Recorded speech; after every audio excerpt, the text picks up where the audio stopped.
5, 4, 3, 2, 1. You're listening to Racing World, brought to you by Perspective Group.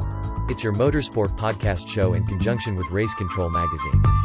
Well, welcome to another Racing World special from the 2021 Indy 500.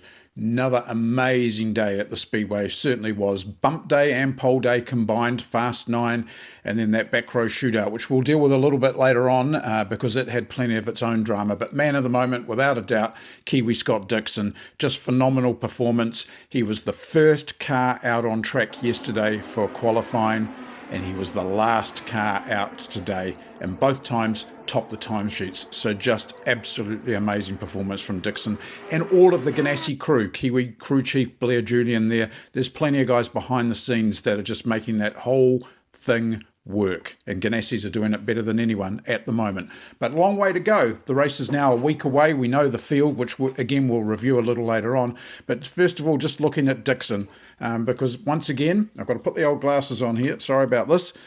First of all, we've got the orange cap. So big day for orange. Verstappen winning Monaco Grand Prix, which we'll talk about in a Racing World show later on. VK up there on the front row. So good job for the Dutch, but a good job for the PNC number 9. Right, on to Dixon. It's his 27th career pole, his 4th at Indy, his 6th front row start, the 2nd all-time record holder at Indianapolis for pole positions now. So the guy is just turning the record books upside down and will continue to do that. So we caught up with him at the post-race press conference. And Scott, what was it like out there, man? It was pretty hairy. I'm glad it's over.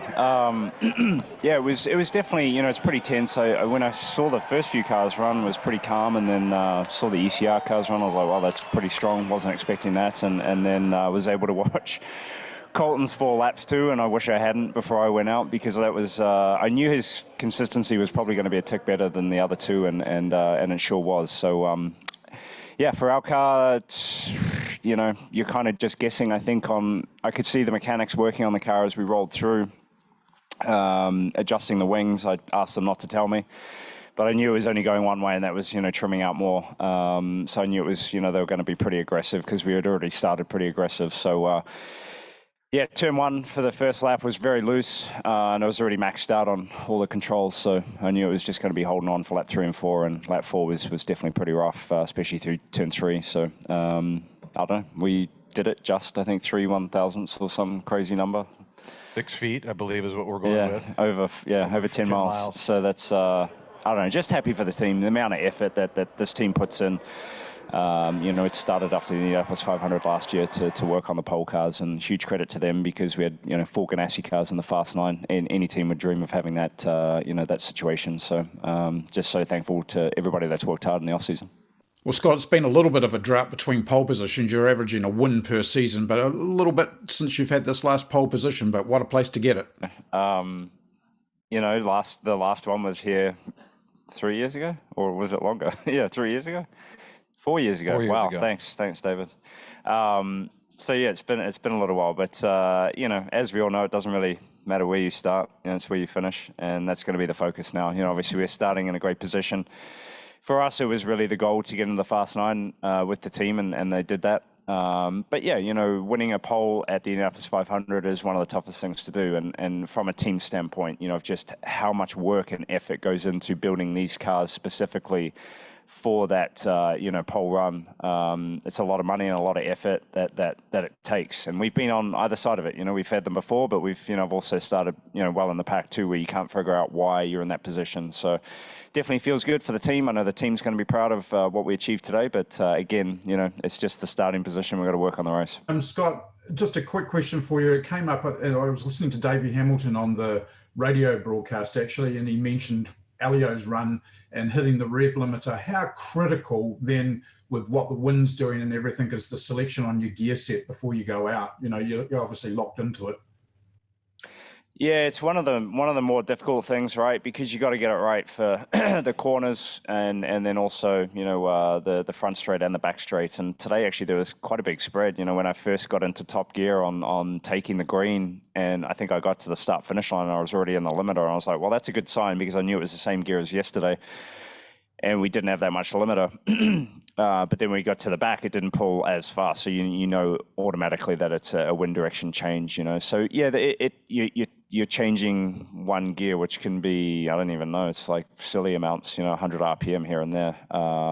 So it is a difficult part. That's the simulation part of the team works really hard on that. But obviously we've had a good amount of time here as well to fully get the understanding of it. And the weather conditions, I think, are the hardest thing to chase, and the gearing and aerodynamic levels of downforce and drag are a similar, kind of protocol that you dive into deep. The worst part is when you get too long on the gear, then, you're just going to slow down because it won't pull it. So, if you're a little short, it's probably a little bit better. Well, congratulations on today. Well done. Great effort. Stay away from Taco Bell on 16th Street tonight, eh? I was just about to drive down there. I'll be there at 7:30 right after finish practice. Well done. All the best for the rest of the week. Thanks, mate. Make sure Dario buys. Well, there you have it, the pole sitter for the 105th run-in of the Indy 500. Just 1 week away now to the race, so there's still a lot for the teams to do in that period of time, and I'm sure there'll be plenty of other storylines that come out of it. But for now, Dixon holds the pole, and of course the rest of the day was built up, or it started earlier in the day, with the battle for that last row. 5 people trying for just 3 spots. R.C. Innocent and Charlie Kimball were the 2 that didn't make the cut. It was always going to be a tough ask for the Top Gun racing team for R.C. They just had limited track time, limited resource, limited all-round everything. He gave it a great shot, and I'm sure we'll see more of them. There's talk of them competing in a road course event later in the year. As for Charlie, well, he was part of the 4-car Foyt assault, and unfortunately he didn't make it. He's a great driver. He gave it absolutely everything to try and get in there. It would have been a real last-minute do-or-die battle between him and Simona. Should he have actually got in, she would have had to have gone back out. They were up against the clock. All the normal bump day things that you would imagine, but unfortunately Charlie Kimball not part of the race this year. So on to that final 3 in the order in which they qualified. 31st, Sage Karam, very relieved guy. Kind of always felt that he was the strongest of the 5 in many ways, and we caught up with him straight after the bump day effort. Obviously had the bumper way in, so just did that and ended up getting into the top spot in that little session out of the 5 drivers, starting 31st for next Sunday's race. Really happy and proud of the whole DRR crew, Team Chevy, AES Indiana. Can't wait to have this car on track for the 105th Indianapolis 500, my 8th. So yeah, starting 31st, got a lot of work to do, long race. We have a practice later tonight, so hopefully we can dial it in and get the car in a nice little happy place and Moving on to the guy that came 32nd, and who would have picked a few weeks ago when I was talking to him, or even before this whole month of May started, Will Power, struggling to get into the race, qualifying 32nd for the race, making it the worst position for a Penske car that will start the race in the history of Penske at Indy. It's nothing against Will, nothing against the team. It's just simply the way it plays itself out sometimes. It's good to see Will in there. I was hoping he would be there because the damage done by not being in the 500 for a full-time entrant would be the loss of the double points, and that could kill your championship. Am I in agreement of an argument that started, or a discussion that started several years back, and I'm sure we'll probably hear it again now, whether full-time entrants should have a straight path through into the 500? No, I'm not. It discourages other people from entering the 500, and this race has always been about people coming to the table. So not in favour of that. Great to see Will there because of other scenarios, but certainly not in favour of that. But boy, was he a relieved man, scraped the wall, did all sorts of things, but finally got it into the 32nd spot.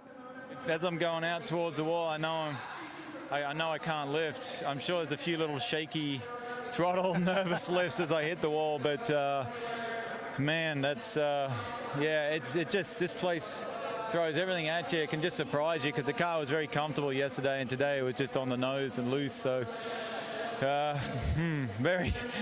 we get in the race. It's an amazing feeling and an amazing place. So now we can focus forward. And then rounding out the field for the 105th running of the Indy 500, Simona DeSilvestro, who returned to Indy in a Penske car. Interesting little bit of history on this car.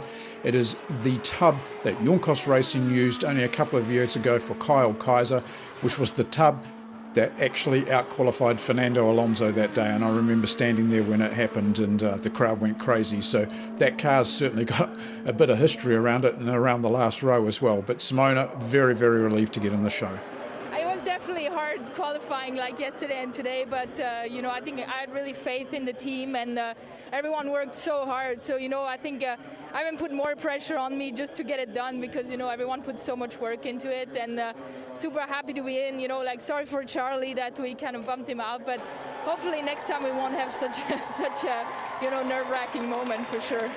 Well, now shooting back up to the front of the field, and had a chance to catch up with a few from up there as well. So the second of the Ganassi cars, the highest placed qualifier, Tony Kanaan starting on the middle of row 2, and as always TK had plenty to say.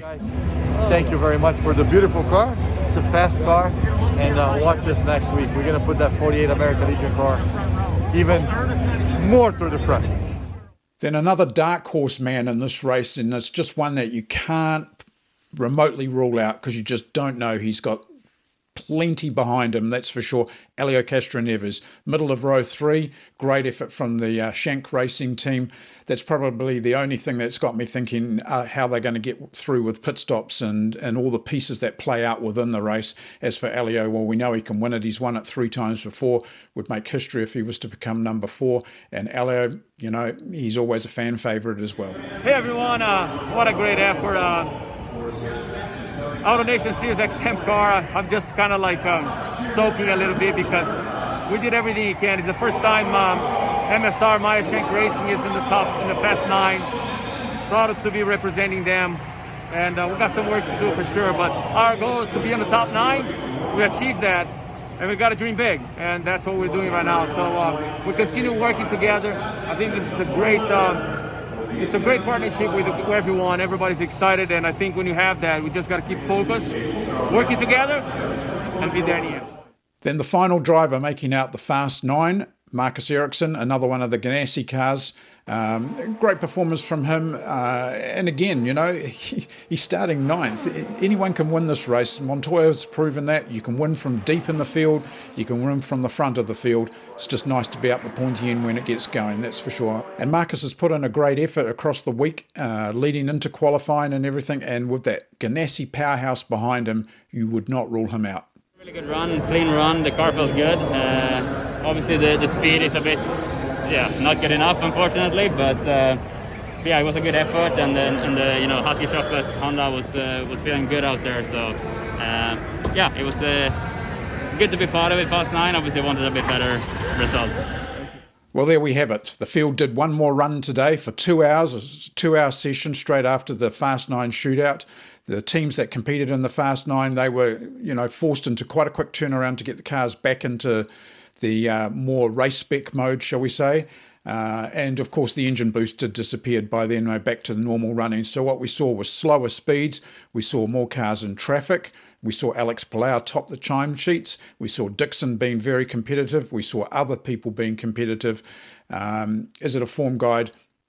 In some ways it is, in some ways it isn't. So there's a lot to play out yet. There's one more session, Carb Day Friday. Not going to be the Carb Day of old with the party atmosphere due to the limits and crowd numbers, and there's no pit stop competition, no traditional Carb Day concerts or any of those things. But for the teams, the most important thing is it's another couple of hours on track, and that's probably when we'll see teams run with full tanks, full new tyres, really in true race spec. Just recapping, of course, Dixon's lap was 6 feet shorter over the 10 miles, which is the 4 laps, than what Colton Herta did. 6 feet, the difference between first and second. So the full field is locked and loaded. It's a very mixed field. It's got cars and combinations all over the place. I think it's going to be an absolutely phenomenal race. The one thing we know with Indy, to win it, you've got to be there with 10 laps to go. Probably 50 to go, but 10 certainly counts. I've seen it go to the wire for the last few years. I'll never forget standing by the edge of the track watching Rossi and Pagenaud duke it out just 2 years ago, which was the last year that fans were allowed at the track and all the full media contingent as well.